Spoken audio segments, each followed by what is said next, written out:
Hi friends అందరికి. ఇగో మేమైతే అన్నం తింటున్నాం. ఇవాళ అయితే చికెన్ గోంగూర, దోసకాయ టమాటా కూడా. మేమైతే అన్నం తింటున్నాం. మీరందరూ తిన్నారా లేదా కామెంట్ చేయండి. మీరు ఇట్లా అన్ని మిక్స్ చేసుకొని వండుకుంటారా లేదా కామెంట్ పెట్టండి.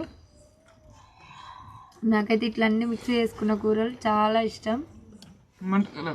మా పిల్లలందరూ తిన్నారు. అందరం చలి పెడుతుంది బాగా. లైవ్లో తింటున్నాం. వేడి అన్నం, వేడి కూర. చలి అయితే బాగా పెడుతుంది మా సైడు. మీ సైడ్ చలి ఎట్లుందో కామెంట్ పెట్టండి. ఓకేనా, బాయ్. కూర బాగుంది కదరా? ఓకే మరి బాయ్.